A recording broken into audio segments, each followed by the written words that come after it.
अस्सलाम जी। और हम आप सबको वेलकम कहते हैं एक नए एपिसोड के साथ।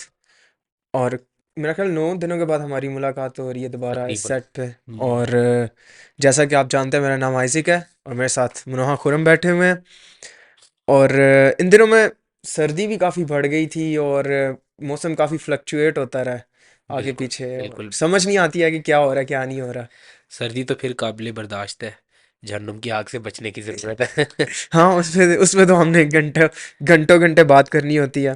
खैर, और कैसा दिन गुजरा आज आपका? खुदा का फजल अच्छा जा रहा है, बस लाइफ थोड़ी बिजी है, रूटीन थोड़ी बिजी है, लेकिन उम्मीद है कि वक्त के साथ साथ कोप अप हो जाएगा चीज़ों के हम्म। साथ, क्योंकि कुछ नई तरफ नई डायमेंशंस में नई डायरेक्शंस में खुदा लेकर के जा रहा है। हम्म। और खुदा का शुक्र है कि खुदा ने बहुत सारी अपॉर्चुनिटीज़ खोली हैं। हम्म। लेकिन उम्मीद है कि वो वक्त के साथ साथ आप आहिस्ता आहिस्ता रूटीन में, जैसे आपने बताया 9 दिनों के बाद मुलाकात हो रही है, लेकिन शुक्र है खुदा का। तो 2 साल के लिए है, लेकिन उम्मीद है खुदा के फजल से जल्दी सेट हो जाएगा। ज़बरदस्त। सो मैं सोच रहा था कि हम लोग किसी ऐसे टॉपिक पे बात करें जो कि रेलेवेंट हो हम्म। और जो हर घर की ज़रूरत भी है, चर्च की ज़रूरत भी है। और हर उम्र के, यानी उम्र के तबके में जितने भी लोग आते हैं, नौजवान, बूढ़े या मिडिल एज या जितने भी हैं, उन सबको ये ज़रूरत है मसीही होते हुए। और हम्म। वो थी डॉक्ट्रिन हम्म। के। मसीही होते हुए हमारे लिए डॉक्ट्रिन कितनी इम्पोर्टेंट है। सबसे पहले तो आ, इस बात का इकरार करना होगा कि हमारे घरों में डॉक्ट्रिन के ऊपर बात नहीं होती है।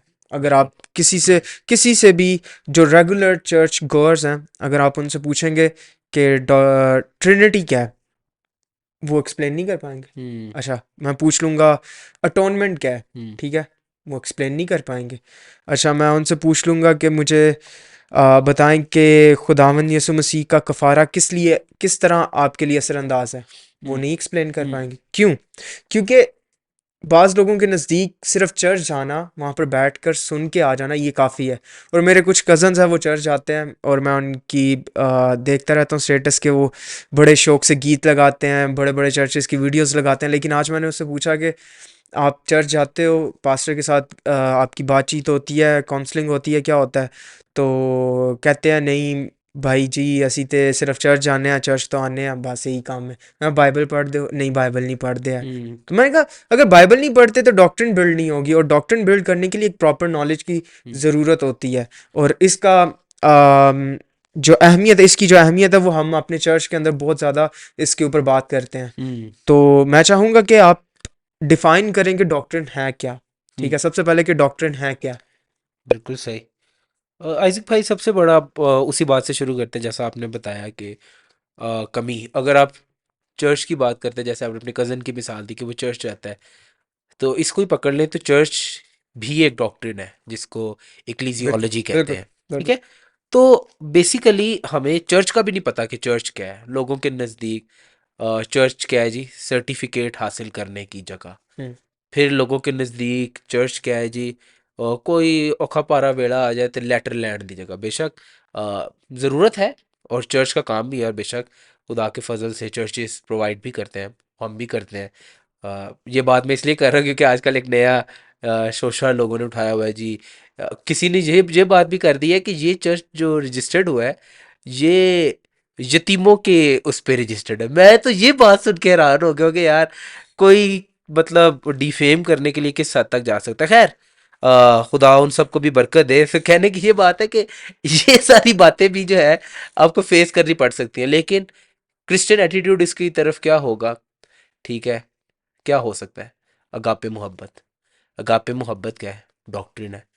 ठीक है, तो सबसे पहले आपको समझने की ज़रूरत है कि डॉक्ट्रिन क्या है। अब इससे पहले हम डॉक्ट्रिन को समझे, हम इसका थोड़ा सा ना, जो लोग डॉक्ट्रिन के एंटी हैं उनको हम ज़रा देख लेते हैं। हम्म। लोगों की सबसे पहली चीज़, बहुत सारे हमारे पेंटिकॉस्टल चर्चेस के कुछ भाई दोस्त थे।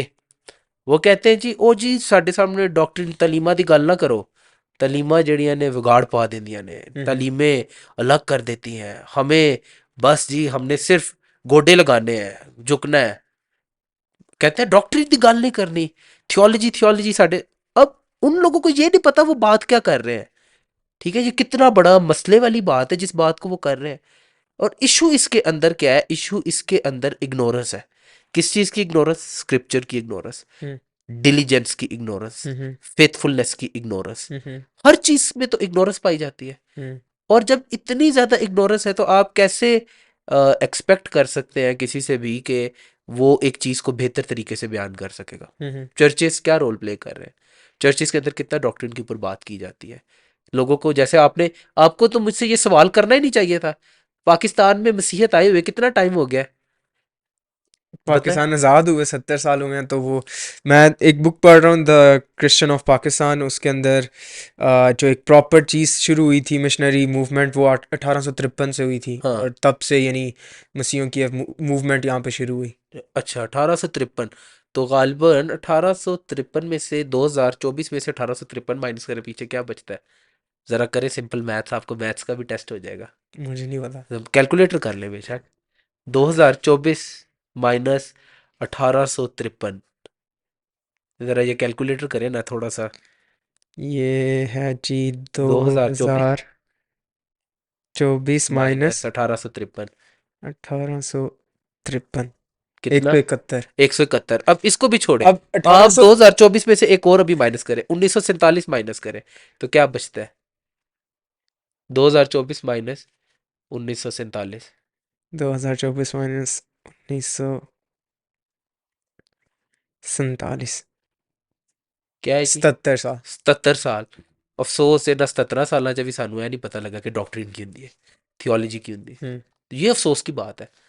आप अब देखें, आज वो वक्त आ गया कि हमें ये बुनियाद से शुरू करना पड़ रहा है एक ले मैन को बताने के लिए कि व्हाट इज डॉक्ट्रिन। हम्म हर इंसान कुछ ना कुछ मानता है, लेकिन वो क्या मानता है हम्म ये मैटर करता है। हम्म और जब आप उस क्या के जवाब को ढूंढते हैं और उस क्या के जवाब का एक हमारे सामने एक प्रॉपर एक डेफिनेशन आ जाए, डिफाइंड स्टेट के अंदर, डिफाइंड वे के अंदर एक चीज़ है कि this is what I believe, ये वो चीज़ है जो मैं मानता हूँ। हम्म और उस मानने को क्या कहते हैं, कलीसियाओं ने बैठ डिफेंड करके करना, प्रोक्लेम इत्तफाक करना। करना, प्रोक्लेम करना, डिफेंड करना, फिर उसको बाइबली आयात के साथ बयान करना कि ये हमारा ईमान है।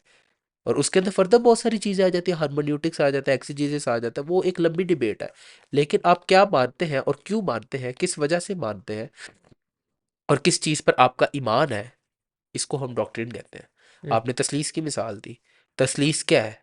बाइबल में तो तसलीस का लफ्ज़ नहीं है, हम्म लेकिन आप तसलीस को मानते हैं, हम्म आप तसलीस को डिफेंड करते हैं। हम्म अब तसलीस के अंदर भी हज़ारों किस्म की तालीमें निकली हुई हैं। हम्म ठीक है, उस तसलीस में आप बाइबल को सामने रखते हुए क्या मानते हैं, हम्म ये डॉक्ट्रिन है।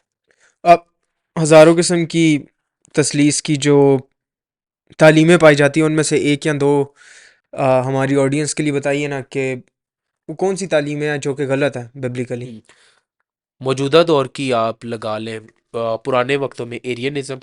ठीक है, एरियनिज्म जो कि मौजूदा दौर का यहोवा विटनेस। हम्म अब एरियनिज्म और यहोवा विटनेस के मुताबिक ये था कि यसु मसीह जो है वो अ, इंसानों से कुछ बढ़कर और हम्म खुदा से कुछ कमतर है। लिहाजा यसु मसीह खुदा और इंसान के दरमियान की कोई हस्ती है। ठीक है, ये उनका, जिसके अंदर डीएटी ऑफ क्राइस्ट को हम्म मुकम्मल तौर पर उन्होंने क्या कर दिया, डिनाई कर दिया, एरियस ने। और इसी की बेस पे आगे फर्दर काउंसिल ऑफ नाइसिया जो 325 एडी के अंदर बुलाई गई, तो उसके अंदर बात हुई, की गई, और एथिनेशियस ने पूरी तरह से डिफेंड किया। और फिर जो है एरियनिज्म को लीगली एक बिद्दत करार दे दिया गया था। तो उस वक्त की एरियनिज्म और आज के जो हवा विटनेस बिद्दत है। मॉडर्निज्म के बारे में भी। मॉडलिज्म के बारे में भी हम बात कर ले। मॉडलिज्म ये बताता है, वो तसलीस की तीन शख्सियात को टैकल नहीं करता। वो कहता है एक ही है, वही एक बाप भी है, वही बेटा भी है, वही रूल कुछ भी है, जिसके अंदर पर्सन्स का कॉन्सेप्ट खत्म हो जाता है हम्म कि तीनों अलग अलग पर्सन है। हम्म खुदा बाप अलग, खुदा बेटा अलग, खुदा रूहुल कुद्स अलग। बाप बेटा नहीं है, बेटा बाप नहीं है, बेटा रूहुल कुद्स और बाप नहीं है, और रूहुल कुद्स बेटा और बाप नहीं है। खुदा बाप अलग, खुदा बेटा अलग, खुदा रूहुल कुद्स, तीन अलग शख्सियात, एक खुदा।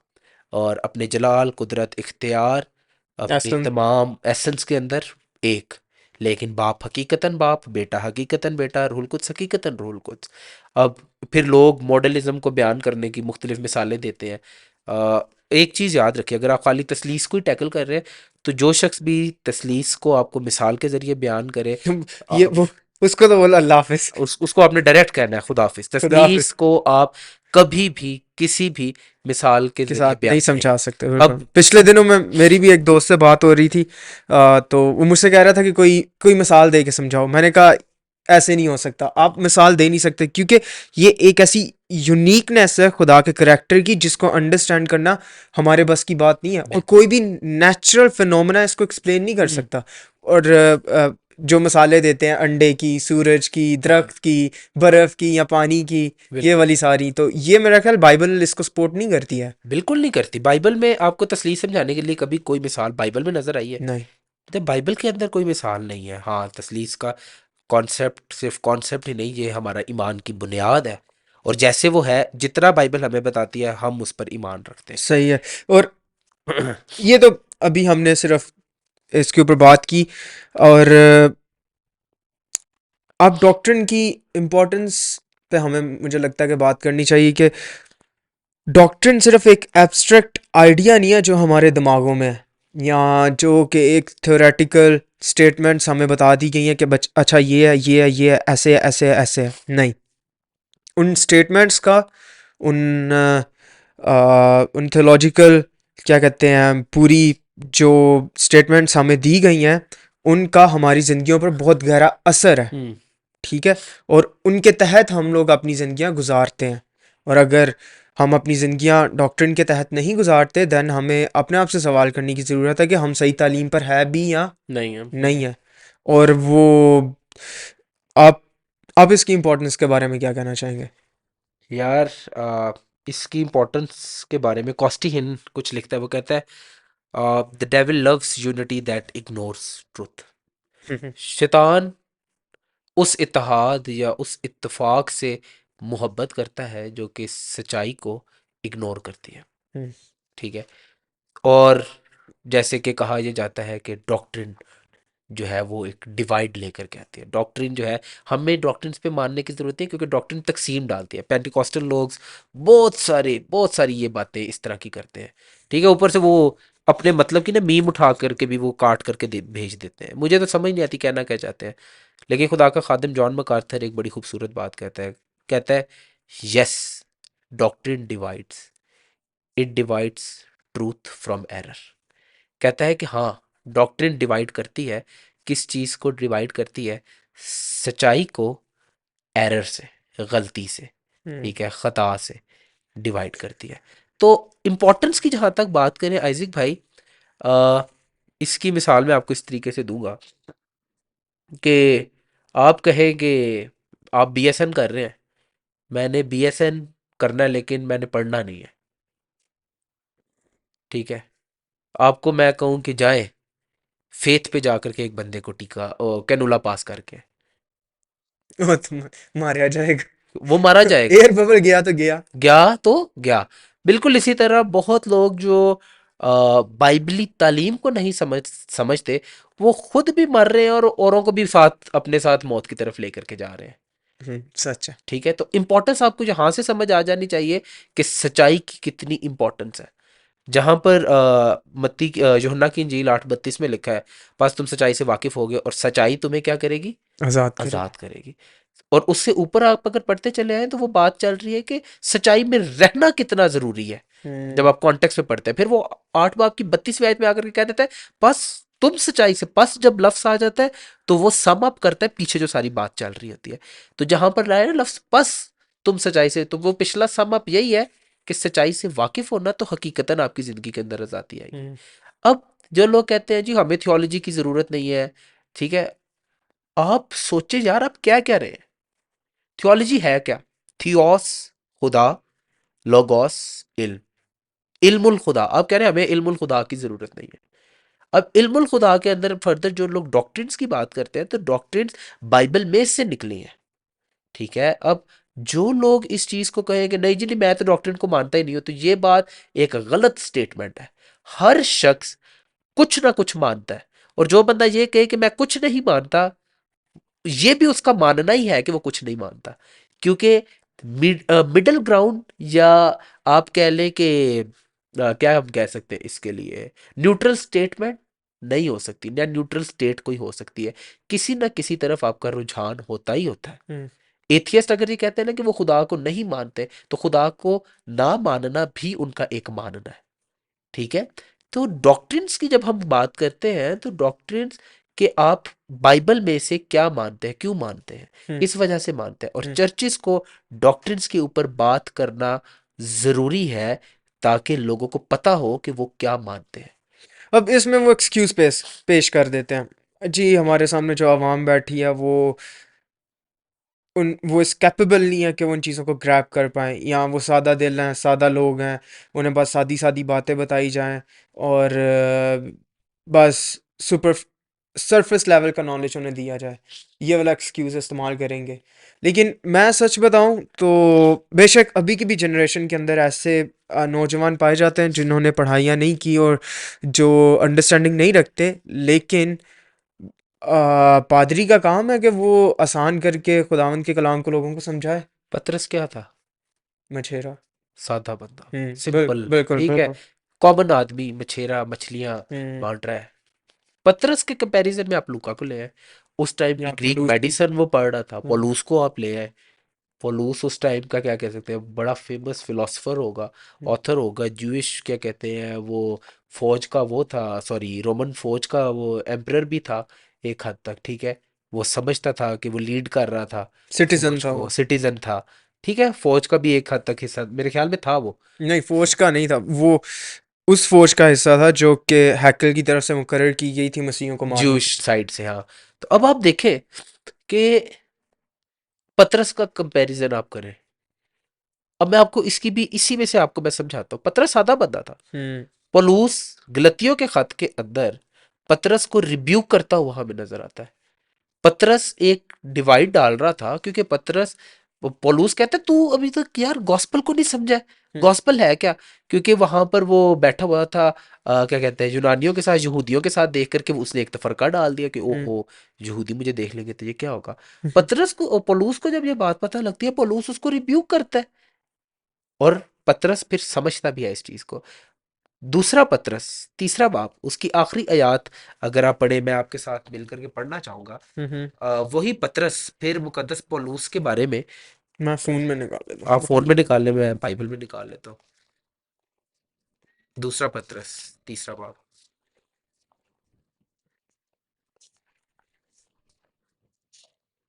अच्छा, क्या लिखा है, इसको जरा समझिएगा। अब वो ये वही पतरस है जिसको मुकद्दस पौलुस ने रिब्यूक किया था। हुँ, गलतियों के खत के अंदर हमें नजर आता है, और पतरस के खत के अंदर पतरस मुकद्दस पौलुस रसूल को जो हिकमत खुदा ने दी है उसकी तारीफ करता है, और पौलुस के रसूल होने के ऑफिस को डिफेंड भी करता है कि इसको जो हिकमत मिली है और जो ये बातें लिखता और बताता है इसको मानो। तो हुँ, पढ़ते हैं क्या लिखा है।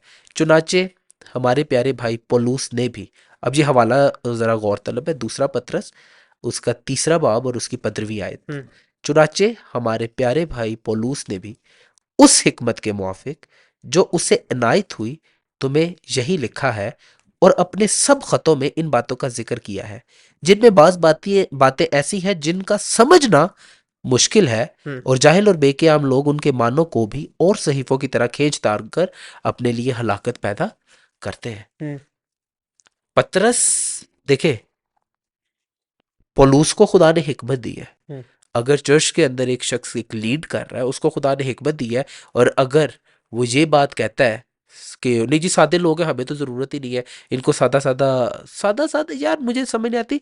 आपको सिंपल करके लोगों को बताना है। डॉक्ट्रिन लोगों ने पता नहीं क्या बना ली है। मिसाल के तौर पर आपको तसलीस लोगों को समझानी है, तो आपको लोगों के अंदर डालना है कि यार ये हमारा बिलीफ है, आप इसको मानते हैं। आपको अपनी लॉजिकल रीजनिंग को स्ट्रॉन्ग करना है। आपको बताना है आगे लोगों को। एक दफा नहीं समझते, दो दफा नहीं समझते, तीन दफा नहीं समझते, 10 दफा समझाए। बिल्कुल। एक वक्त आएगा कि वो समझेंगे, आपका काम ही है। हुँ, ठीक है। अगर आप क्या कहते हैं चरवाहे हैं, तो चरवाहे का काम है कि वो भेड़ों का ख्याल रखें, उनकी खुराक का ख्याल रखें। अब जो लोग ये, अब देखे, पौलुस ने पतरस को जहां रिब्यूक करने की जरूरत थी वहां रिब्यूक किया। अब आप जब लोगों के साथ, और चर्चिस में मेरे ख्याल में इस हैबिट का बनना ज़रूरी है कि हर सरमन के बाद उनसे पूछा जाना चाहिए कि आपने क्या सीखा है भाई जी आज के कलाम में से। आप मसीही लिहाज से आप क्या समझते हैं कि प्रैक्टिकली आज का सरमन आपकी ज़िंदगी के ऊपर कैसे अप्लाई नहीं, करता है? पाकिस्तानी हमारे चर्च में ख़ास तौर पे ये चीज़ लैक करती है कि पादरी किसी से पूछे कि आपने क्या सीखा, क्या कर रहे हैं, आपकी ज़िंदगी कैसी जा रही है मसीही लिहाज से, या मसीह में आप ग्रो कर रहे हैं या नहीं कर रहे, हाँ। कुछ मुश्किलात हैं या नहीं है। बस संडे को मिलना है और उसके बाद कुछ अता पता नहीं, और वो बीच में उक्का दुक्का एक विज़िट कर लिया तो काफ़ी है। इसकी मेरे ज़हन में एकदम से क्लिक की मिसाल टिम कैलर की। मैं टिम कैलर का लेक्चर सुन रहा था किसी के ऊपर, तो उसने ना अपने मेंटोर के मतलब बताया, कहता है "अ, मैं उनके अंडर रहा काफ़ी अरसा, और फिर मैं दूसरी जगह पे शिफ्ट हो गया, और अचानक एक दिन हम किसी कॉन्फ्रेंस में मिल गए। हम्म। तो कहते हैं उस वो हालांकि जो उनके मेंटोर है वो कहता है काफ़ी मसरूफ़ और बिजी शख्स है, लेकिन कहता है उन्होंने मुझे साइड पे लेकर जाके बोला, टिम कैसे हो, तुम्हारी ज़िंदगी कैसी जा रही है, और चलो आओ कुछ घंटे स्पेंड करते हैं एक दूसरे के साथ। मैं तुम्हारे बारे में जानना चाहूँगा कि तुम मसीह में क्या कर रहे हो, किस तरीके से अपनी ज़िंदगी को देख रहे हो कि मसीह के लिए जलाल का सबब बन भी रही है या नहीं बन रही। हम्म। तो ये एक पैटर्न है जिससे, और Tim Keller one of the most influential pastor मेरा ख्याल हमारी सेंचुरी का रह हम्म। जा चुका है, वो डेथ हो गया उनकी, लेकिन ये मेंटोरशिप की क्या कहते हैं सबूत है। हम्म। और बातचीत करना, ठीक है, पूछना, और डॉक्ट्रिन के मुतल्लिक अब एक सबसे मुझे नहीं याद कि हम लोग चर्चेस में जाते थे या संडे स्कूल में जाते थे तो हमसे कभी उन्होंने कहा कि अच्छा तुम लोग इस डॉक्ट्रिन पे ईमान रखते हो, नहीं।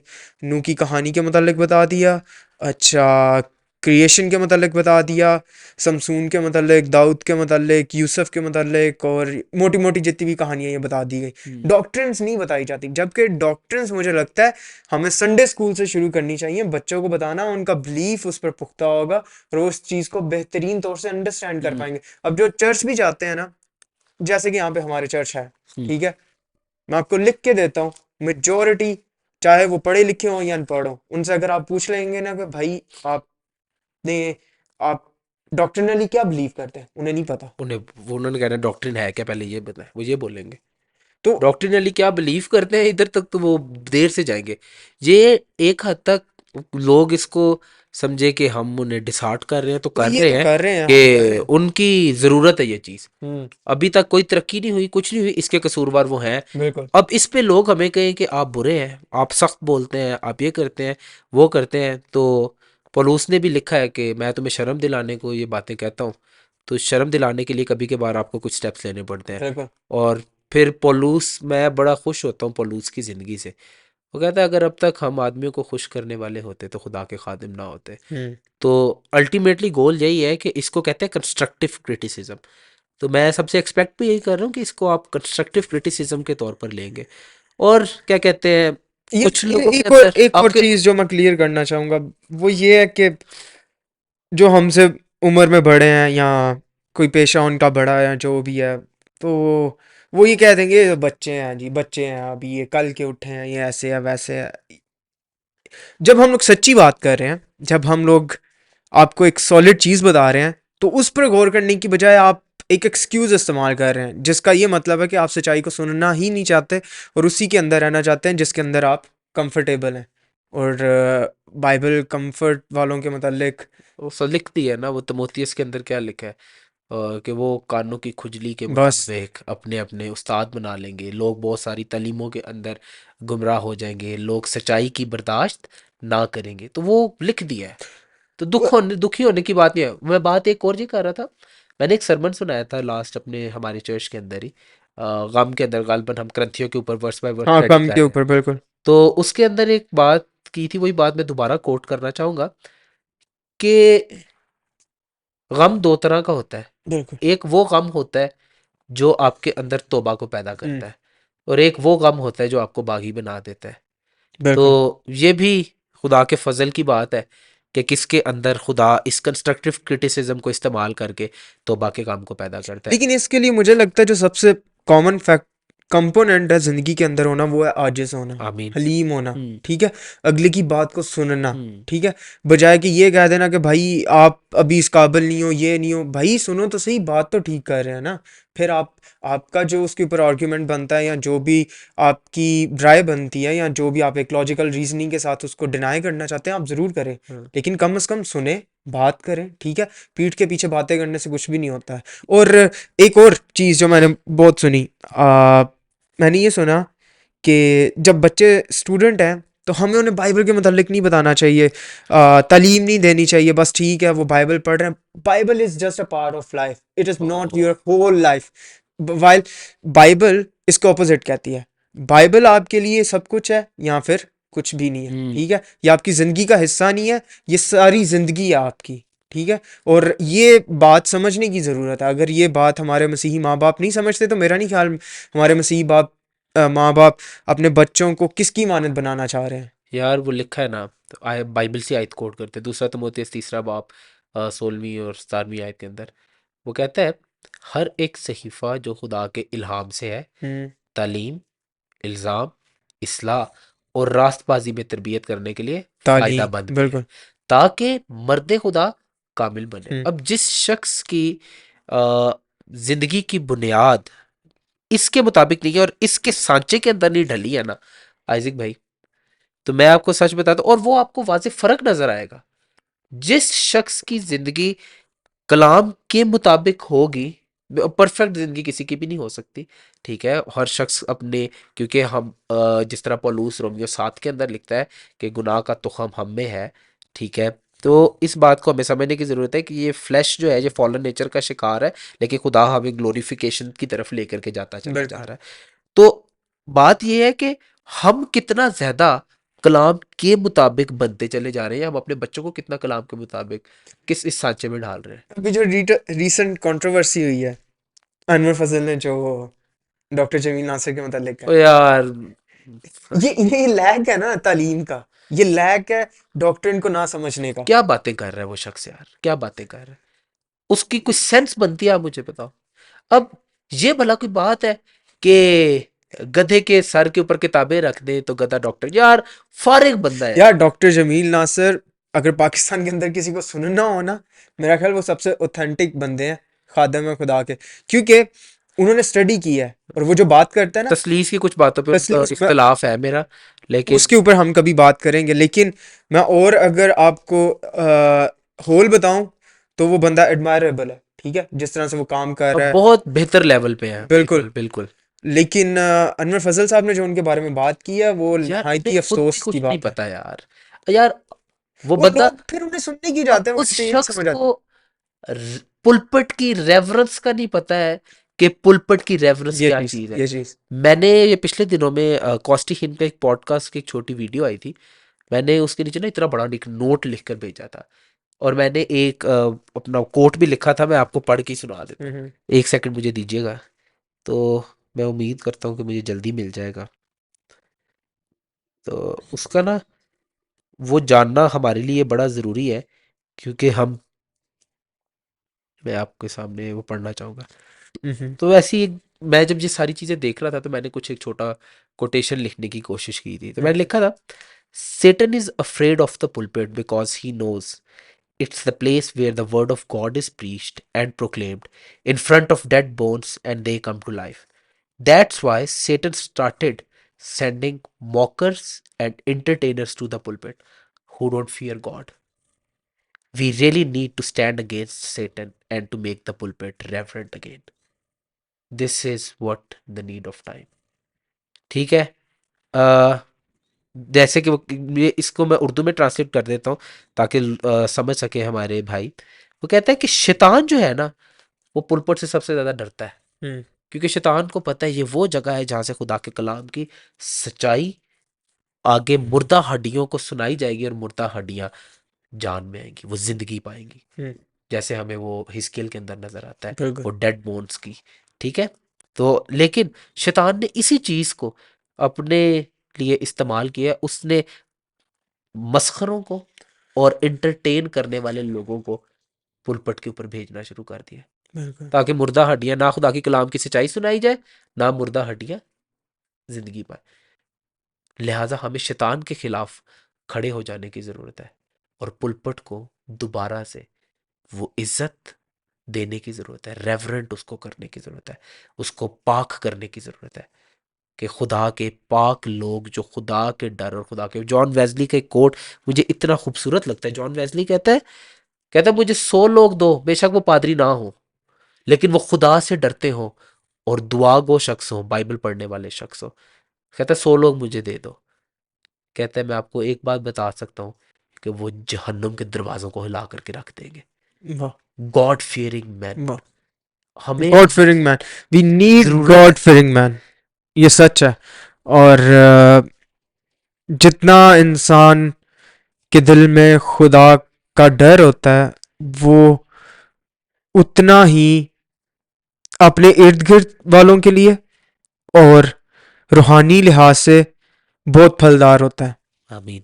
और इसकी मिसाल अगर मैं देखूं तो पलूस है। ठीक है, वो जब भी कहता है मैं जब भी कलाम सुनाता हूँ थर थर आता हूँ, डरता हूँ। हाँ, ठीक है, क्योंकि वो उस चीज़ को रेवरेंस देता है। ठीक है, उस चीज़ को इज्जत देता है जो वो सुना रहा है। हमारे यहाँ पर हंसी मजाक किया, ठीक है, साइड पे हो गए। Back to the point, doctrine पे आते हैं।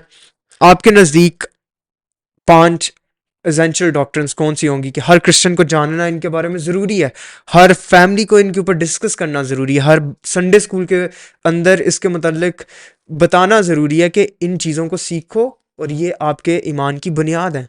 यार, खुदा, ब्रॉडर स्पेक्ट्रम में बात करूँ तो थियोलॉजी का सही होना ज़रूरी है। वो तो है। ठीक है, अब लोगों की थियोलॉजी कैसे सही होगी जब वो डॉक्ट्रिनली एक चीज़ को सही तरीके में बाइबल के मुताबिक हम्म। समझेंगे। आपने कहा कोई सी भी 5 डॉक्ट्रिन्स बहुत ज़्यादा है। अब 5 वाटसी की डॉक्ट्रिन्स, एक बुक है 100 एसेंशियल डॉक्ट्रिन्स, अगर बिल्कुल। आपको मिले तो आप ज़रूर पढ़ें उसे। तो लेकिन आप मैं आपसे पूछना चाह रहा था कि आप कौन सी रिकमेंड करेंगे। सबसे पहली चीज़, ये किताब मैं रिकमेंड करना चाहूँगा, हमारी मशले सदाकत, लंदन बैप्टिस्ट कन्फेशन, जो कि डॉक्ट्रिन्स हैं जिसके अंदर आपके बिलीव के आप क्या क्या मानते हैं, और ये बुक कहाँ से 1689। मिलेगी? ये बैतुल शम्स से आपको मिलेगी। ये किधर है? पिंडी के अंदर, पिंडी रावलपिंडी के के अंदर। कॉन्टेक्ट आपको मिल सकता है, डिस्क्रिप्शन में हम लिंक भी इसका फर्दर दे सकते हैं। अंदर। ये कोई लोग समझेंगे कि स्पॉन्सरशिप वाला काम है, कोई हमें पेड कोई नहीं स्पॉन्सर नहीं स्पॉन्सर है। करता अभी। हमें कोई भी स्पॉन्सर नहीं करता, हम बगैर स्पॉन्सरशिप के अपने ही उस पे जो कुछ कर रहे हैं, और खुदा का फजल है, खुदा ने किया है, हम खुदा के जलाल के लिए कर रहे हैं। तो आप ये किताबें, आपको लिंक्स देने की जो किताबों ज़रूरत है से हमारे लोगों को एलर्जी है बड़ी। वो तो बहुत ज़्यादा है। अच्छा, 1689 लंदन बैप्टिस्ट कन्फेशन। तो आपने डॉक्ट्रिन्स की बात की, इसकी जो खूबसूरत बात है, ये शुरू आपको पता है कहाँ से होता है? कहाँ इसका से? पहला सवाल जो इसके अंदर है वो है वर्ड ऑफ गॉड, ये खुदा के कलाम से शुरू करता है। तो हम्म। पहली essential doctrine, doctrine of word, word. इल्मुल कलाम। जब आपको बाइबल का पता होगा तो आपको बाइबल में से आपकी चीज़ें सेट होंगी। हम्म। अब मैं आपको ये भी बता सकता हूँ कि किस बंदे ने सिस्टमैटिक थियोलॉजी पढ़ करके अपनी डॉक्ट्रिन्स और थियोलॉजी ठीक की है, और किस बंदे ने बाइबल पढ़ करके अपनी डॉक्ट्रिन, और फ़र्क आपको नज़र आएगा। हम्म। और पॉल वॉशर के एक सरमन में मैंने ये बात सुनी थी। पॉल वॉशर बड़े उससे कहते कहते मैं बता सकता हूँ ये बात कि किस कौन सा बाइबल पढ़ने वाला शख्स है, और जो बाइबल पढ़ने वाला शख्स होगा वो सबमिट करेगा बाइबल को। तो वो पता लग जाता है, और जिनकी ज़िंदगी के अंदर बाइबल की रेफरेंस होती है, तो सिस्टमैटिक थियोलॉजी पढ़ करके कोई भी चीज़ें कांट छांट सेट हो सकती है। लेकिन बात यह है कि रेफरेंस के लिए इसमें ज़िंदा रहना, कलाम में ज़िंदा रहना वो ज़रूरी है। ठीक है, तो इसीलिए कहता है कि वो ज़बूर 1 में कहता है कि मुबारक शख्स की, वो कहता है कि वो ऐसा है जो पानी की नदियों के पास लगाया लगाया गया है, है, जिसका पत्ता भी नहीं नहीं मुरझा। मुरझाता। ठीक है, तो हमें ऐसे डॉक्ट्रिन बंदों ऑफ की, वर्ड होगी। हाँ, number 1 doctrine of word, number 2 doctrine of God, hmm. Trinity की, ये बहुत इसेंशियल है। तीसरी, डॉक्ट्रिन ऑफ सेल्वेशन, सेल्वेशन का लोगों को सही पता होना कि सेल्वेशन कैसे खुदा की तरफ से है, किस तरीके से है, उसका लोगों को पता होना बहुत ज़रूरी है। और फिर उसके अंदर क्रिस्टोलॉजी का लोगों का सही होना बड़ा ज़रूरी है। ठीक है, क्रिस्टोलॉजी अगर लोगों की सही नहीं होगी, कि रिडेम्पशन का ये सारा लोगों को सही नहीं होगा, तो चीज़ें जो है वो मेस्ड अप रहेंगी सारी ज़िंदगी के लिए। और उसी के साथ मैंने अभी तक कितनी बता दी है? 3 होगी। 3 हो गई है। चौथी आप कर सकते हैं, क्योंकि हमारे कॉन्टेक्स्ट की अगर मैं बात करूं, न्यूमेटोलॉजी, पाक रू की तालीम का हम्म, सही होना बिल्कुल। बहुत ज़रूरी है, क्योंकि बहुत। हम जिस कॉन्टेक्ट पाकिस्तानी कॉन्टेक्स्ट के अंदर और ये अ, सारा इन्फ्लुएंस है ना, बाहर जो होता है वो इधर भी होता है, ठीक है। अक्सर मैं बात करता हूँ शायद और आखिरी बताता चला हाँ जाऊँ, हाँ इक्लीसियोलॉजी, डॉक्ट्रिन ऑफ चर्च का सही होना बहुत ज़्यादा ज़रूरी है। हाँ, आई तो एग्री, आई एग्री। मैंने कॉन्टेक्स्ट के हिसाब से बात की सही है। है। सबसे पहली चीज़ वर्ड ऑफ गॉड, दूसरा गॉड, हम्म तीसरा रिडेम्पशन, चौथा न्यूमेटोलॉजी, रूहुल कुद्स की सही तालीम का होना, हम्म। और कलीसिया की सही तालीम का होना। ये बहुत ज़रूरी है लोगों के लिए। ये पांच मुझे लगता है कि इस वक्त की बुनियादी ज़रूरियात हमारे टाइम की जो चल रही है। डॉक्टर ऑफ वर्ड की बात की जाए तो उसके ऊपर हमने काफ़ी लंबी सीरीज भी की थी। बिल्कुल। मुझे लगता है जब संडे स्कूल के अंदर टीचर्स बच्चों को सिखा रहे होते हैं, तो एटलीस्ट उन्हें डॉक्टर ऑफ वर्ड का डिफेंड करना तो सिखाना चाहिए ना। हमें नहीं था सिखाया, ठीक है, मैं आपको भी नहीं सिखाया होगा। हम लोग जब खुदा ने तब्दील किया, स्ट्रगल की, चीज़ों को समझने की कोशिश की, ठीक है, तब समझ आई कि भाई अच्छा इस तरीके से हम लोग बाइबल को डिफेंड करते हैं, और हम्म। हमारे पास रीजनिंग है, हमारे पास एविडेंस है। अब बिल्कुल। ना तो संडे स्कूल के अंदर हमें एविडेंस बताया जाता है, या ना हमें बताया जाता है कि खुदा क्रिएशन के ऊपर ही बात कर ली जाए। क्रिएशन के ऊपर भी नहीं बताया जाता कि खुद डॉक्ट्रिन ऑफ क्रिएशन है, ठीक है, डॉक्ट्रिन ऑफ टोटल डिप्रेविटी है जो कि इंसान की रेस्टेडनेस है, वो नहीं बच्चों को बताई जाती है। यार एक मसला बताऊं, संडे स्कूल के सिस्टम का। हम्म मुझे संडे स्कूल के सिस्टम से ये मसला है कि अनरीजेनरेट टीचर्स वहां पर आकर के पढ़ा रहे थे, जो हाँ। तब्दील भी नहीं होते, वो टीचर्स बने होते हैं। हम्म और वो टीचर्स क्यों बने होते हैं? क्लास में अच्छे नंबर लेते हैं इस वजह हम्म से। चर्चिज ये नहीं देखते कि वो मसीही है, मसीही नहीं है, हम्म उनको आपने टीचर बना दिया। वो आपको क्या बताएगा यार? ये सोचने की बात है कि आप कर क्या रहे हो, किस तरफ जा रहे हो, हम्म राइट डायरेक्शन में आना। बाइबल, मैं आपको एक सादा बाइबल से ही आपको मैं मिसाल देता हूँ। बाइबल क्या कहती है? बाइबल कहती है कि नो मुरीद, न्यू कन्वर्ट चर्च का एल्डर नहीं हो सकता। हम्म मेरे ख्याल में कि चर्च एल्डर को, जो कि तमोथियस और तीतस के स्टैंडर्ड के मुताबिक पूरा उतरता हो, जिसको जो खुदा के कलाम के मुताबिक हो, आपको पता हो उसकी ज़िंदगी को देख करके, उसको चर्च लीड करना चाहिए, जो बाइबल को रेवरेंस देता हो, बाइबल को जानता हो, समझता हो। अब देखें, आप, मैं और आप इस स्टेज में से गुजरे हैं, बिल्कुल। आप बेहतर समझ सकते हैं। ठीक है।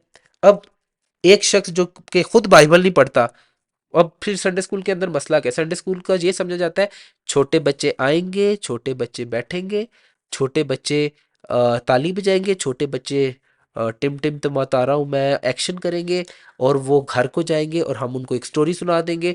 दिस इज इनफ, ये काफ़ी है। नहीं जी, संडे स्कूल हो गया, चर्च के अंदर खड़े होकर रिपोर्ट, संडे स्कूल में हमने बच्चों को एक्शन करना सिखाया है। हम्म रियल उनकी हमेशा की जिंदगी के लिए जो चीज़ है, वो कितनी सिखाई जा रही है, और यही वो स्टेज है। मैं एक ना साइकोलॉजिस्ट की आपको बात बताता हूँ। एक साइकोलॉजिस्ट था, मैं उसका एक आर्टिकल पढ़ रहा था, वो कहता है कि अगर आप चाहते हैं, ये माँ बाप के लिए घर की भी जिम्मेदारी है, अगर आप चाहते हैं कि आपका बच्चा जो है, किसी कुछ भी सीखना है, उसने कुछ भी करना है, हम्म तो आपको, वो बच्चे को ये नहीं है कि आप उसे कहें कि ये कर लो, आपको बच्चे को वो डेमोन्स्ट्रेट करके दिखाना है कि ये है। हम्म अगर एक बाप, इसीलिए बाइबल क्यों कहती है कि ना हमवार जुए में ना जुतो। लास्ट टाइम जो हमने इंटरफेथ पे बनाया, एक बाप मसीही, माँ मसीही, जो कि उनकी उनकी लाइफ खुदा के साथ चलने के लिए, अपने बच्चों के लिए, आने वाली नस्ल के लिए एक डेमोन्स्ट्रेशन नहीं बन रही कि हमारी जिंदगी का मकसद खुदा के जलाल के लिए जीना है। क्या होगा अल्टीमेटली? ना घर के अंदर रेफरेंस होगी खुदा की, ना बच्चे की जिंदगी के सच अंदर है, होगी, ना वो सच है। कलाम पढ़ेगा। फिर वो संडे स्कूल भी जाएगा, संडे स्कूल में भी अनरीजनरेट लोग उसको मिल रहे हैं। आज जाकर के बच्चे से आप क्या एक्सपेक्ट करते हैं? वो बड़ा हो के बस। वॉटी बॉकम क्या कहता है? वॉटी बॉकम कहता है, अगर आप दिन के 16 घंटे सीजर कैसर के पास अपने बच्चों को छोड़ रहे हैं, और आप उनको एक्सपेक्ट करें कि बाकी के 8 घंटों में वो आपको मसीही बन करके दिखाएं, तो ऐसा हो सकता है? नहीं। ये तरबियत असर डालती है। मूसा की तरबियत, 2 साल की तरबियत एक तरफ, और बाकी आप 20-22 सालों की तरबियत जो उसने मिस्री महल के अंदर रहकर की, किसका असर उस पर होना चाहिए था? एक तरफ 20-22 साल की तरबियत है ना, जब वो जवान होकर के बाहर निकलता है। आप खरूज पढ़ लें, ये मैंने बड़ी लंबी चौड़ी मैंने पहले भी बात की, फिर इसको मैं थोड़ा कर देता हूँ। 20-22 साल मूसा ने तरबियत पाई, मिस्री महल के अंदर 2 साल की उम्र तक वो बच्चा दूध पीता है। हम्म। उसकी बहन मरियम उसी की माँ को ले आई। हम्म। वो बड़ा होता है, वो बाहर जाता है, कहता है मेरे भाई यहूदियों के ऊपर ये मिस्री जुल्म कर रहे हैं। हम्म। अपने भाई इब्रानियों की खातिर वो एक मिस्री को मार देता है। हम्म। बड़ा अजीब सा लगता है मुझे। यार वो पला बड़ा मिस्रियों के अंदर है, उठना बैठना मिस्रियों वाला, तालीम तरबियत मिस्रियों वाली। उसको मिस्रियों को अपना भाई कहना चाहिए, वो यहूदियों को अपना भाई कह रहा है। हम्म। और यहूदियों की मोहब्बत में एक मिस्री को मार दिया उसने। हम्म। उसको कैसे पता लगा कि इब्राहिम इसहाक और याकूब का खुदा उसका खुदा है? मिस्री उसके भाई बहन नहीं है, ये इब्रानी उसके भाई बहन है, कैसे पता लगा उसको? वो 2 साल की तरबियत जो अर्ली स्टेजेस के अंदर उसकी माँ ने की थी, जिधर उसकी माँ ने बताया था कि तू मिस्री नहीं, तू एक यहूदी है। आप तरबियत के फर्क को देखें, कैसी तरबियत है। और आगे वही मूसा हमें नजर आता है। हम्म। यार तरबियत को लोगों ने ड्रामेबाजी बना लिया, लोगों के पास टाइम नहीं है। बच्चे तबाह कर रहे हैं, बच्चे जाया कर दिए लोगों बच्चे पैदा करते जाते हैं और बस तबाह ने। करते जा रहे हैं। ये बड़ी सॉरी यार, मुझे थोड़ा सा इस टॉपिक पे मैं थोड़ा वो हो जाता हूँ, हाइपर हो जाता हूँ, लेकिन ये एक सेंसिटिव मैटर है। हम अपनी आने वाली नस्ल को खो रहे हैं। खो चुके हैं बहुत ज्यादा हद तक। और चले, बाज़ लोग इसमें इन चीज़ों को ले आएंगे जी के गुर्बत है, ये है वो है, और भाई सारे फैक्टर्स हैं, लेकिन जब सही होने की बात आती है आप उस तरफ भी नहीं आते हैं। मैं आपको मिसाल देता हूँ। आ, मैं कुछ ऐसे लोगों को जानता हूँ जिन्होंने अपनी अर्ली एज में शादियां कर ली और बच्चे पैदा करते चले गए, और अभी उनकी इतनी ज़्यादा एज नहीं भी हुई, वो मेरा ख्याल 35 के भी नहीं हुए अभी तक। तो 5 बच्चे हैं, कोई फिक्र नहीं है उनके मतलब। बाप जॉन साहब स्मोकिंग करता है, फिर चर्च पीने लग पड़ा है, डिप्रेशन, परेशानियाँ, मजदूरी, और बच्चे इसी तरह से वो क्या कहते हैं पंजाबी में रुलते पे ने। हम्म, ठीक है। और पंजाब में मेजोरिटी ख़ानदानों की कहानी ऐसी है। तो इसका हल क्या है? इसका हल ये है कि माँ बाप अपने बच्चों को ट्रेन करें हर एक चीज़ के लिए कि किस तरीके से क्या स्टेप कब लेना है, और वो तब भी ले पाएंगे जब बाइबल को समझ पाएंगे। बिल्कुल। तो इसके लिए डॉक्ट्रिन ऑफ वर्ड का तो होना ज़रूरी है, बहुत ज़रूरी है, क्योंकि इसी में से आप वुमेनहुड को सीखेंगे, इसी में से आप मैनहुड को सीखेंगे, इसी में आप सीखेंगे कि आपको अपनी पलकें किस तरह से सीधी रखनी है जवानी के अंदर। आपने ना दाएं देखना ना बाएं मुड़ना है, बिल्कुल सामने देखना है। ये सारी बातें आपको बाइबल में से ही हाँ, मिलेंगी। बिल्कुल। और ये मेरा ख्याल है कि संडे स्कूल के अंदर बच्चों को सिखाना चाहिए। अच्छा, संडे स्कूल के अंदर बच्चों को हर बुरी बात का पता होगा, ये मैं आपको लिख के देता हूँ, हर बुरी बात का। और अगर मैं स्लैंग इस्तेमाल करूं तो मैं बोलूंगा उन्हें हर कांड का पता होता है। हाँ। ठीक है। लेकिन जब बाइबल की बात, नहीं जी बच्चे हैं, ये इनकी समझ से ऊपर है, ये अच्छा, नहीं पता है। अच्छा शर्मा आ जाता है बाइबल की बात है। यार मसला पता है क्या है यार आइज़िक भाई? मसला ये है कि तरबियत को किसी ने सीरियस लिया ही नहीं है। तरबियत बहुत बहुत जरूरी है। बचपन में मैं आपको बताऊं, मेरे माँ बाप ने जिस तरह से मेरी तरबियत की है ना, वालिद साहब मेरे सख्त थे, लेकिन मेरी वालदा ज्यादा सख्त थी। एक दफा ना उन्होंने मुझे मना किया कि ना तूने बाहर नहीं, मुझे ना बारिश के पानी पानी में नहाने का बड़ा शौक था, मैं हमेशा निकल जाता था, भाग जाता होता था। तो एक दिन ऐसा हुआ, मैं लड़कों के साथ भाग गया और हम लोग नहा नहू के आए, गंदा हुआ हुआ सही। माँ ने नहीं देखा कि आया है इसको मैं चलो साफ करूं, माँ ने पकड़ी लकड़ी, मारना शुरू कर दिया। उस लकड़ी के अंदर 3 कील थे, हाँ, कहीं वो गलती से मेरी ना टांग के अंदर लग गए। ठीक है। चूंकि वो गंदा पानी था, तो गंदे पानी की वजह से वो जख्म बनते गए, वो काफ़ी डीप जोन से ना, वूंड मेरे जोन से थे काफ़ी डीप हो गए। तो इस वजह से भी माँ ने, मेरी माँ ने, मेरा मेरा ख्याल मेरी एक दो बहन भाइयों में से एक का सर भी फाड़ा हुआ है पढ़ाई की वजह से। हाँ। ठीक है। तरबियत और कलाम, कलाम हमारे पापा, मुझे याद है, अगर हम लोग दवा में सो जाते थे ना, थप्पड़ मारते होते थे कि उठ जाओ, ये मुझे भी पता था। इस तरह से नहीं करना। और मैं सच में बताऊं, मैं शुक्रगुजार हूं कि उन्होंने इस तरीके से हमारी तरबियत की है। अगर कुछ थोड़ी सी हम लोग समझ रख पा रहे हैं, कि चीज़ों को समझ पा रहे हैं, तो खुदा ने उनको इस्तेमाल किया हमारे लिए। ये यार आई थिंक ये बात सच है, तरबियत तो मैटर करती है। अगर माँ बाप देखें, वही जो हम पहले बात कर रहे थे, माँ बाप खुदा को जलाल देने की कोशिश नहीं करेंगे तो उनके बच्चों को ऑटोमेटिकली खुदा का नहीं पता होगा। बाइबल से आपको मिसाल देता हूँ, खुदा क्यों कहता था? खुदा बनी इसराइलियों की ज़िंदगी के अंदर जब भी कुछ ऐसा बड़ा काम करता था, खुदा कहता था ये तुम्हारे लिए ईद है, इसको याद रखना और अपनी नस्ल को बताना। हाँ, और नस्ल सच दर है। नस्ल वो क्यों था? ताकि उनकी आने वाली नस्ल को जब पता लगे कि खुदा ने हमारे लिए ये किया था, इस चीज की यादगारी के लिए हम ये करें ताकि ऑटोमेटिकली उनकी नस्ल को पता हो कि खुदा कौन है और वो खुदा को भूल ना जाए। हम्म। खुदा ने फिर क्यों कहा था कि तुम कनानियों के साथ ना रिश्ते बांधना ना उनसे रिश्ते लेना, क्यों कहा था? इसलिए कहा था ताकि मखलूत जब वो हो मिल मिल जाए तो उनकी वाली चीजें इनके अंदर ना आ जाए, ताकि वो खुदा को रेफरेंस देना सीखे, उनको पता हो कि हमारा खुदा ऐसा खुदा है। आज लोग खुदा को इज्जत नहीं देते हैं, एक्सपेक्ट कैसे कर सकते हैं लोग कि उनके बच्चे खुदा को जानेंगे? आप भूल जाएं कि आपके बच्चे, आप एक्सपेक्ट करेंगे जी। देखें, मॉरल वैल्यूज का होना और एक मसीही होकर के समझ कर खुदा के खौफ में होकर के आपकी जिंदगी का सही होना, ये दोनों अलग चीज है। बहुत मर्तबा मैं आपको मिसाल देता हूं, जब मैं मसीह में नहीं था, ठीक है, लोग मुझे बड़ा अच्छा समझते थे, अभी भी बहुत से लोग शायद अच्छा समझते हैं, हम्म। लेकिन मेरी जिंदगी में जो गुनाह चल रहा था, जिसने मुझे मतलब मेरी जवानी के अंदर तोड़ा था, वो मुझे पता था। हम्म। आपकी भी जिंदगी के अंदर जो गुनाह थे, बिल्कुल। आपको याद है हम जब जवानी में, जब खुदा ने हमारी जिंदगी के अंदर काम खैर किया, अभी भी जवानी है। नहीं, जब हम बिल्कुल उस स्टेज में हाँ। थे, अभी तो हम टीन से बाहर निकल के आ चुके हुए हैं, तकरीबन मेच्योरिटी वाली स्टेज की तरफ बढ़ते चले जा रहे हैं, 30 साल के भी होने वाले हैं तकरीबन जल्दी। तो अब उसका मैं आपको बताना क्या चाह रहा हूँ, बताना ये चाह रहा हूँ कि जब उस स्टेज के अंदर खुदा ने हमें पकड़ा था, हम जब एक दूसरे के साथ भी मिलते थे, हम अपने गुनाह का इकरार करके रोते थे, हम शर्मिंदा होते थे। सच है। बड़ी दफा हमने बड़े एक्सप्लिसिटली अपने गुनाहों का बताया है मैं आपको एक कि हम इन वाकया गुनाह। बताता हूँ। मेरा एक दोस्त है, वो मुझे अपनी गुनाह के इकरार के बारे में बता रहा, कहता जिस दिन मैंने रियलाइज़ किया कि ये गुनाह मेरे अंदर है और खुदा को ये चीज़ पसंद नहीं है, कहता उस चीज़ का बताना मेरे लिए इंतहाई मुश्किल था। और वो लिटरल, जब उसने मुझे बताया ना, वो कहता जब मैंने अपने इस गुनाह का अपने दोस्तों के सामने, मसीही दोस्तों के सामने इकरार किया ना, तो मैं कांप रहा था, हम्म। लाइक शिवर हो रहा था वो, हम्म। और रोने लग, वो कह रहा था मैं रो रहा था, ठीक है। और उस वक्त में कहता एक ही चीज़ थी जिसने मुझे संभाला, खुदा के फजल ने और मेरे दोस्तों की दुआओं ने, और मुझे उस चीज़ में से निकाला। और और ये मैं इस चीज से घबराता नहीं हूं कि यार हम गुनाह में पैदा होते हैं, और गुनाह हर शख्स में अपना असर दिखाता है। हम्म।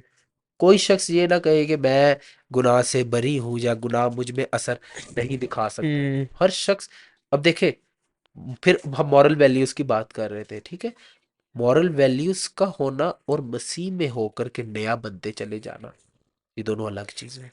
क्योंकि खुदा का खौफ आपको जब जिंदगी के अंदर आपको बताता है कि खुदा की मर्जी क्या है, खुदा की मर्जी पाकीज़गी में है। इसीलिए लिखा है कि पाक बनो जैसा कि तुम्हारा बुलाने वाला पाक है। हम्म। जब खुदा एक शख्स को रीजनरेट करता है, वो कहते हैं यार इतनी हाईएस्ट कॉलिंग, पाक बनो जैसा कि तुम्हारा बुलाने वाला पाक है, मैं तो वैसा नहीं बन सकता। फिर इंसान कोशिश करता है नहीं, मैंने खुदा के जलाल के लिए जीना है, वो प्रेस ऑन करता है उस चीज़ के लिए। अब यार देखिए, जिस शख्स जिसको गुनाह का भी नहीं बताया गया, जैसे हम बात करें संडे स्कूल्स के अंदर, जहाँ पे बच्चों को गुनाह का ही नहीं बताया जाता, फिर वो स्टोरी क्राइस्ट के साथ रिलेट कैसे करती है वो नहीं बताई जाती। मुझे ना उसकी, आरसी को मैं सुन रहा, तो आरसी कहता है जब मैं अपने अर्लियर ईयर्स में था, तो मुझे एक सेमिनरी वालों ने भेजा कि मैं फ़लाँ चर्च में जाऊं और संडे स्कूल के बच्चों को जाके कलाम सुनाऊं। तो वो जाता है और कलाम सुनाता है, और सबसे पहले उन्हें कॉपी पेंसिल देता है और उनसे सवाल करता है कि मुझे सच सच बताना है आप सब ने कि आप खुदा से नफरत करते हैं या नहीं। अपनी इनर बीइंग से बताना है, सच बताना है। पहला सवाल उसने ये किया। दूसरा सवाल उसने ये किया खुदा की होलीनेस पे। कहता आपको पता है खुदा होली है, हम्म। ठीक है, और खुदा होली है तो तुम अनहोली हो हाँ। और तुम खुदा से नफरत करते हो। तो कहता है उनको उनके अपने पहले सवाल का आंसर मिल गया कि हम तो अपनी इनर बीइंग से अगर देखें तो वो खुदा से नफरत ही करते हैं। कहता है उधर संडे स्कूल के यानी टीनेजर्स ही थे, तो कहता है वो उन्होंने मेरी कंप्लेन कर दी कि ये क्या बेच दिया आपने, ऐसे या वैसे।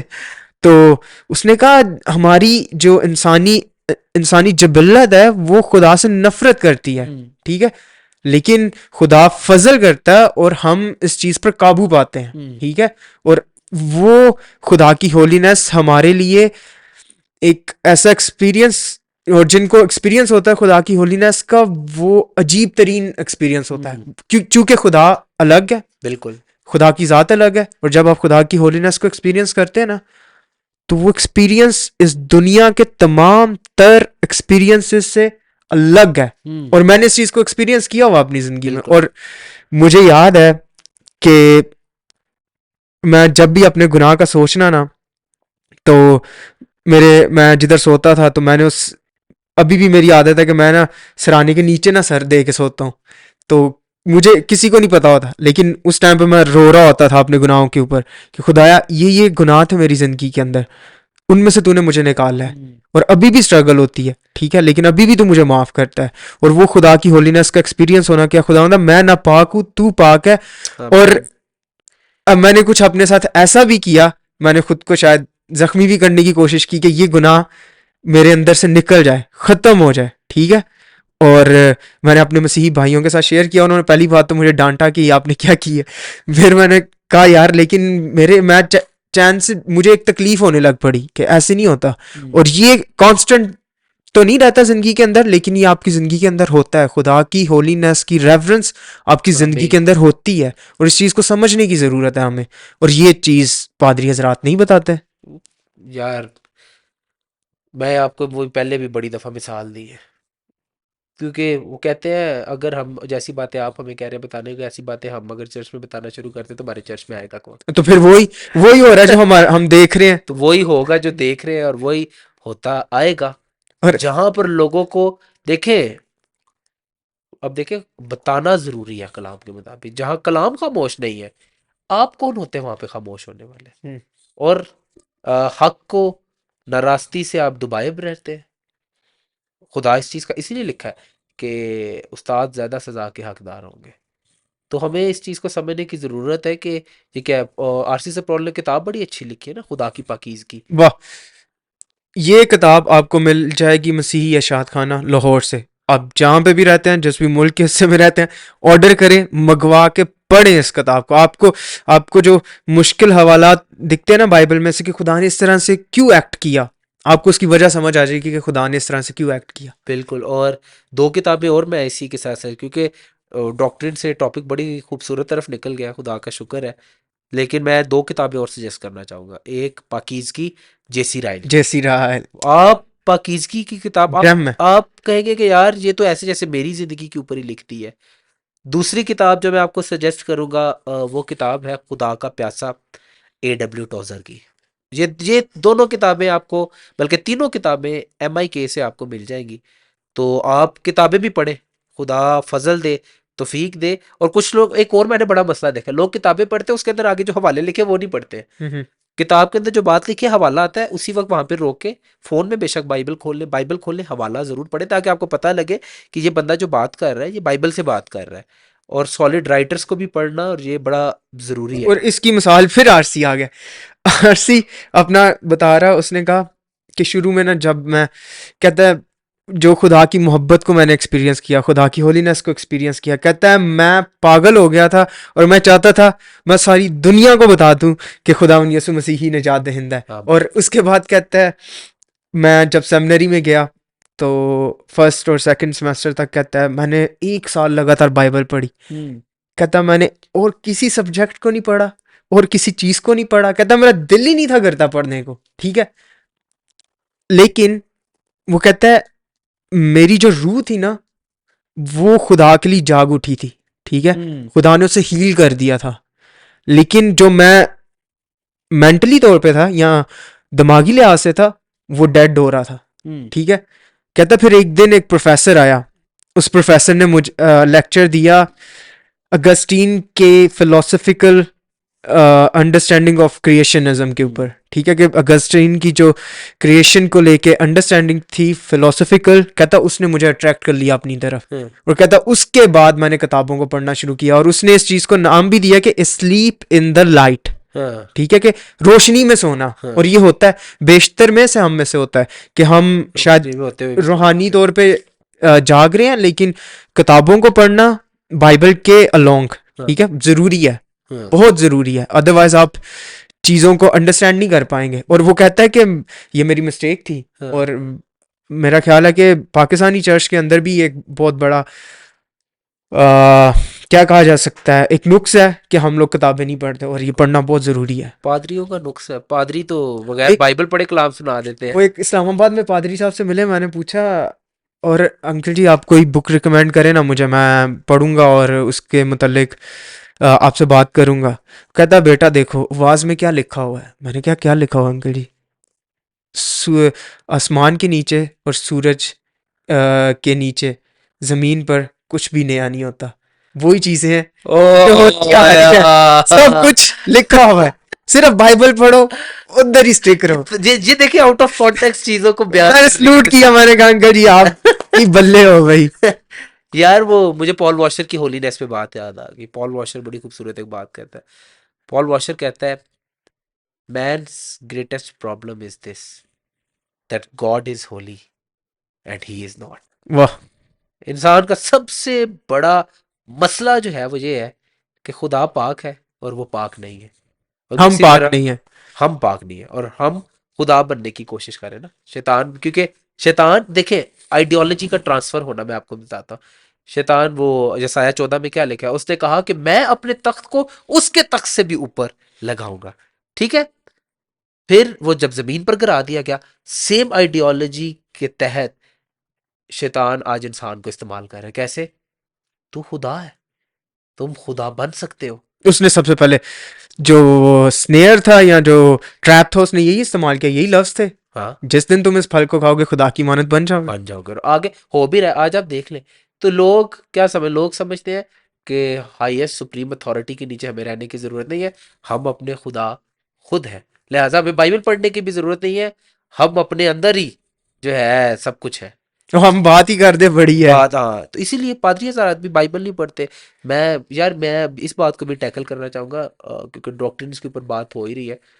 कहते हैं जी ओ हमें कलाम की तैयारी करने की क्या ज़रूरत है जी, हम्म। ਉਹ ਵੈਸੇ ਹੀ खुदा का बड़ा फजल है, स्टेज ਤੇ चढ़ ही जाते हैं, तो उत्तों ही कलाम आंदा है, उत्तों ही आंदा है। वाह जी। यार आप ये देखें यार, एक अब ये कम अकली है। फिर वही वाली बात जो अभी आपने मिसाल दी है कि लोग आउट ऑफ कॉन्टेक्स्ट फिर बातें करते हैं, अपने मानी को बाइबल के ऊपर डालने की कोशिश करते हैं, ये गलत है। तो लोग नहीं समझेंगे। और हम्म। मैं उम्मीद करता हूँ और दुआ करता हूँ कि खुदा फजल करे कि लोग समझें इसको और लोगों की ज़िंदगियों के अंदर एक काम हो। सो इन कंक्लूजन बात यह है कि हमें डॉक्ट्रिन्स को अहमियत देनी है और वो स्टेप हमें अपने घरों से लेने हैं, वो स्टेप हमें अपने संडे स्कूल से लेने हैं, ताकि जो जनरेशन आ रही है वो अंडरस्टैंड कर सके। ठीक है, और बहुत से नौजवान जो संडे स्कूल जाते थे अब वो चर्च भी नहीं जाते, अब वो बाइबल भी नहीं पढ़ते। वो क्यों नहीं पढ़ते? क्योंकि संडे स्कूल में या घर वालों ने उनको उनके बचपन में नहीं सिखाया। तो अगर आप एक ऐसी नस्ल चाहते हैं, ऐसे नौजवान चाहते हैं जो कि खुदा का डर और खौफ रखते हो, तो आपको डॉक्ट्रिन पे ध्यान देना होगा, तालीमात पे ध्यान देना होगा। ठीक है, otherwise you will रूइन your generation. और आखिर में आप कुछ पैगाम और देना चाहें? मजीद और पैगाम, जी बस आखिर में मैं यही बताना चाहूँगा। चार्ल्स स्पर्जन से किसी ने पूछा कि दुआ करना ज़्यादा ज़रूरी है या बाइबल पढ़ना, तो स्पर्जन ने उस शख्स को कहा कि सांस अंदर लेना ज़्यादा ज़रूरी है कि सांस बाहर निकालना। हम्म। तो क्योंकि बहुत सारे लोग हैं वो कहते हैं नहीं जी नहीं, हमने सिर्फ दुआ ही करनी है, और बहुत से लोग हैं वो कहते हैं हमने सिर्फ बाइबल ही पढ़नी है। तो दुआ, बाइबल और मसीही ज़िंदगी और रूहानियत में आगे बढ़ने के लिए जो कुछ भी आप कर सकते हैं वो करें। जी। बुनियादी तौर पर बाइबल पढ़ें, दुआ करें, खुदा को जाने, खुदा से मोहब्बत करें सारे दिल, सारी जान, सारी अकल, सारी ताकत से, और इसको समझने की कोशिश करें, क्योंकि आपका दिल का और आपके दिमाग का दोनों का सही जगह पर होना बहुत ज़रूरी है। बिल्कुल। और आखिर में आपसे रिक्वेस्ट है कि सब्सक्राइब कीजिए, शेयर कीजिए ज़्यादा से ज़्यादा, और अगर पसंद आए तो ज़रूर लाइक भी कीजिए। शुक्रिया, खुदा हाफिज़। शुक्रिया खुरम भाई, बहुत नेक्स्ट शुक्रिया। टाइम ज़रूर मुलाकात होगी।